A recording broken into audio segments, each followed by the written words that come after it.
പ്രവാസ ലോകത്ത് നിന്നുള്ള വാർത്തകൾ. UAE വിസ ഒഴിവാക്കൽ നിയമങ്ങൾ ഇന്ത്യൻ തൊഴിലന്വേഷകർക്കും ട്രാൻസിറ്റ് യാത്രയ്ക്കും ഉപകാരപ്രദം. ഇന്ത്യൻ യാത്രക്കാർക്ക് 48 മണിക്കൂറിനുള്ളിൽ പ്രീ അംഗീകൃത എൻട്രി പെർമിറ്റുകൾ ലഭിക്കും. 6 രാജ്യങ്ങളിൽ നിന്നുള്ള സാധുവായ വിസ, റെസിഡൻസ് പെർമിറ്റ് അല്ലെങ്കിൽ ഗ്രീൻ കാർഡ് എന്നിവയുള്ള ഇന്ത്യൻ പാസ്പോർട്ട് ഉടമകൾക്കുള്ള വിസ ഒഴിവാക്കൽ നിയമങ്ങൾ നീട്ടാനുള്ള UAEയുടെ തീരുമാനം തൊഴിലന്വേഷകർ, ട്രാൻസിറ്റ് യാത്രക്കാർ, മെഡിക്കൽ ടൂറിസ്റ്റുകൾ എന്നിവർക്ക് നിരവധി ആനുകൂല്യങ്ങൾ നൽകുന്നു. പ്രോപ്പർട്ടി നിക്ഷേപകർ, UAEയിൽ ഉന്നത വിദ്യാഭ്യാസം തേടുന്ന വിദ്യാർത്ഥികൾ, ക്രൂയിസ് ടൂറിസ്റ്റുകൾ എന്നിവരെ ഇത് സഹായിക്കുമെന്ന് ട്രാവൽ ഏജന്റുമാർ പറഞ്ഞു. സിംഗപ്പൂർ, ജപ്പാൻ, ദക്ഷിണ കൊറിയ, ഓസ്ട്രേലിയ, ന്യൂസിലാൻഡ്, കാനഡ എന്നിവിടങ്ങളിൽ നിന്നുള്ള ഇന്ത്യക്കാർക്കാണ് വിസ ഓൺ അറൈവൽ ലഭിക്കുന്നത്. വിസ അപേക്ഷാ ഫീസിൽ 200 ദിർഹം മുതൽ 300 ദിർഹം വരെ ലാഭിക്കാം. യോഗ്യരായ ഇന്ത്യൻ വിനോദസഞ്ചാരികൾക്ക് അവരുടെ യാത്രയ്ക്ക് മുൻപ് ICP, GDRFA ഇമിഗ്രേഷൻ വെബ്സൈറ്റുകൾ വഴി 253 ദിർഹത്തിന് പ്രീ അപ്രൂവ്ഡ് എൻട്രി പെർമിറ്റിന് അപേക്ഷിക്കാം. പ്രോസസ്സിംഗ് സമയം 48 മണിക്കൂറാണ്.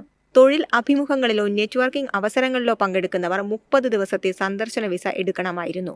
മാത്രമല്ല, അവർക്ക് രാജ്യത്തിനുള്ളിൽ വിസ നീട്ടേണ്ടി വന്നാൽ അവർ 500 ദിർഹം അധികമായി നൽകണം. News desk, MyFin TV. സൗദിയിൽ പൊതുഫണ്ടിലേക്ക് സംഭാവനകൾ നൽകിയവർക്ക് വാറ്റ് റീഫണ്ട് ലഭിക്കും. സൗദി സക്കാത്ത്, ടാക്സ്, കസ്റ്റംസ് അതോറിറ്റിയുടേതാണ് തീരുമാനം. മസ്ജിദുകൾ, ആരോഗ്യ കേന്ദ്രങ്ങൾ, വിദ്യാഭ്യാസ സൗകര്യങ്ങൾ, മറ്റു പൊതുപ്രയോജന പദ്ധതികൾ എന്നിങ്ങനെ ഒന്നോ അതിലധികമോ പൊതുപ്രയോജന പദ്ധതികൾ നടപ്പിലാക്കാൻ സ്പോൺസർ ചെയ്യുകയോ സംഭാവന നൽകുകയോ ചെയ്യുന്നയാൾക്കാണ് റീഫണ്ടിങ്ങിന് അർഹത ലഭിക്കുക. വാറ്റ് റീഫണ്ടിംഗ് ചെയ്യാൻ അർഹതയുള്ള വ്യക്തികളായി ദാതാക്കളെ പരിഗണിക്കുന്നത് സംബന്ധിച്ച് പുറപ്പെടുവിച്ച നിയന്ത്രണങ്ങൾ കണക്കിലെടുത്ത ശേഷമായിരിക്കും ഇത്. സേവനത്തിൽ നിന്ന് പ്രയോജനം നേടാൻ ആഗ്രഹിക്കുന്ന വ്യക്തികൾ അതോറിറ്റിയുടെ വെബ്സൈറ്റ് സന്ദർശിച്ച് ഉപഭോക്തൃ ഗൈഡ് പരിശോധിക്കുമെന്നും അറിയിച്ചു. വെബ്സൈറ്റിലെ യൂസർ ഗൈഡിൽ വാറ്റ് റീഫണ്ടിനുള്ള രജിസ്ട്രേഷൻ നടപടിക്രമങ്ങൾ വിശദമായിട്ടുണ്ട്. ഇതിനായി നിർദ്ദിഷ്ട രേഖകൾ സമർപ്പിക്കണം. ഇതു സംബന്ധിച്ച കൂടുതൽ വിവരങ്ങൾക്ക് അതോറിറ്റിയുമായി ബന്ധപ്പെടാവുന്നതാണ്. News desk, MyFin TV. ഇന്ത്യയുമായുള്ള ഉഭയകക്ഷി ബന്ധം കൂടുതൽ മെച്ചപ്പെടുത്താൻ ഖത്തർ നിക്ഷേപ സംരക്ഷണ കരാർ ഉടൻ നടപ്പാക്കാൻ ശ്രമിക്കുമെന്ന ശുഭപ്രതീക്ഷ നൽകി ഖത്തർ വാണിജ്യ വ്യവസായ മന്ത്രി. ഇന്ത്യയുമായുള്ള നിക്ഷേപ പ്രോത്സാഹനത്തിനും സംരക്ഷണ കരാറിനുമുള്ള ചർച്ചകൾ വേഗത്തിലാക്കാൻ നടപടികൾ സ്വീകരിക്കാൻ തയ്യാറാണെന്ന് ഖത്തർ അറിയിച്ചു. ഖത്തറിന്റെ ഏറ്റവും വലിയ 3ാമത്തെ വ്യാപാര പങ്കാളിയായി ഇന്ത്യ മാറിയെന്ന് ഖത്തർ വാണിജ്യ വ്യവസായ മന്ത്രി ഷെയ്ഖ് ഫൈസൽ അൽത്താനി പറഞ്ഞു. നിക്ഷേപവും വ്യാവസായിക സഹകരണവും കൂടുതൽ ശക്തിപ്പെടുത്തുന്നതിന് ഇരു രാജ്യങ്ങളിലെയും ബിസിനസ്സുകളുടെ അതിരുകൾ നീക്കേണ്ടതുണ്ടെന്നും അദ്ദേഹം കൂട്ടിച്ചേർത്തു. ഇന്ത്യ ഖത്തർ ബിസിനസ് ഫോറം മീറ്റിംഗിൽ സംസാരിക്കുകയായിരുന്നു അൽത്താനി. ഖത്തർ സമ്പദ്വ്യവസ്ഥയുടെ യഥാർത്ഥ സാധ്യതകൾ ഉപയോഗപ്പെടുത്താൻ ഇന്ത്യൻ നിക്ഷേപകരെയും സംരംഭകരെയും ക്ഷണിക്കുന്നതായി അൽത്താനി പറഞ്ഞു. ഉഭയകക്ഷി വ്യാപാരം 2022-23 $18.77 ബില്യൺ നിന്ന് 2023-24 $14 ബില്യൺ കുറഞ്ഞു. ഖത്തറിന്റെ ഇന്ത്യയിലേക്കുള്ള പ്രധാന കയറ്റുമതിയിൽ LNG, LPG, chemicals, petrochemicals, aluminium ഉൽപ്പന്നങ്ങൾ എന്നിവ ഉൾപ്പെടുന്നു.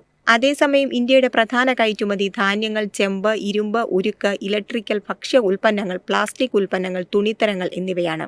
LNG, LPG എന്നിവയുടെ ഏറ്റവും വലിയ വിതരണക്കാരാണ് ഖത്തർ. കൂടാതെ ഖത്തറിൽ നിന്ന് എഥിലീൻ, പ്രൊപ്പലീൻ, അമോണിയ, യൂറിയ, പോളിയെഥിലീൻ എന്നിവയും ഇന്ത്യ ഇറക്കുമതി ചെയ്യുന്നുണ്ട്. News desk, MyFin TV. അമേരിക്കയിൽ നിന്ന് തിരിച്ചയക്കുന്ന ഇന്ത്യ, മധ്യേഷ്യ എന്നിവിടങ്ങളിലെ കുടിയേറ്റക്കാരെ സ്വീകരിക്കുമെന്ന് കോസ്റ്റാറിക്ക.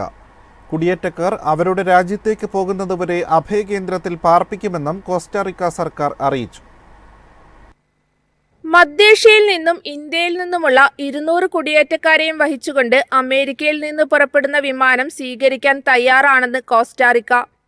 ഇതോടെ അമേരിക്കയിൽ നിന്ന് നാടുകടത്തപ്പെട്ട അനധികൃത കുടിയേറ്റക്കാരെ സ്വീകരിക്കുന്ന 3ാമത്തെ മധ്യ അമേരിക്കൻ രാഷ്ട്രമായി കോസ്റ്റാറിക്ക മാറും. ഏഷ്യ, മിഡിൽ ഈസ്റ്റ്, ആഫ്രിക്ക എന്നിവിടങ്ങളിൽ നിന്നുള്ള കുടിയേറ്റക്കാർ ഉൾപ്പെടുന്ന 3 US നാടുകടത്തൽ വിമാനങ്ങൾ കഴിഞ്ഞയാഴ്ച പനാമ സ്വീകരിച്ചതിനെ തുടർന്നാണ് ഈ തീരുമാനം.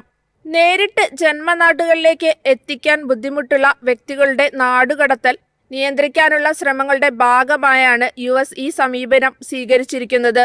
തെക്കൻ അതിർത്തിയിൽ അനധികൃത കുടിയേറ്റക്കാരെ തടവിലിടുന്നതിന് പകരം അവരെ സ്വീകരിക്കാൻ തയ്യാറുള്ള രാജ്യങ്ങളിൽ എത്തിക്കുകയാണ് US ചെയ്യുന്നത്. അനധികൃത കുടിയേറ്റക്കാരെ സ്വീകരിക്കുന്നതിന് വെല്ലുവിളികൾ ഉയർത്തുന്ന രാജ്യങ്ങളിൽ നിന്നുള്ളവരെ നാടുകടത്തുന്നത് നിയന്ത്രിക്കുന്നതിന് കോസ്റ്റാറിക്ക പോലുള്ള രാജ്യങ്ങളുമായി സഹകരിച്ച് പ്രവർത്തിക്കാനുള്ള തന്ത്രമാണ് US സ്വീകരിച്ചത്. ഈ വ്യക്തികളെ തെക്കൻ അതിർത്തിയിൽ തടവിലിടുന്നതിന് പകരം അവരുടെ തിരിച്ചുവരവ് സുഗമമാക്കാനുള്ള പദ്ധതികളാണ് US ചെയ്തുകൊണ്ടിരിക്കുന്നത്. News desk MyFin TV. ലോകത്തിലെ ഏറ്റവും ഉയരം കൂടിയ രണ്ടാമത്തെ ടവറായ ബുർജ് അസീസി വിൽപ്പനയ്ക്ക്. മുംബൈ അടക്കം 7 നഗരങ്ങളിൽ വിൽപ്പന നാളെ ആരംഭിക്കും.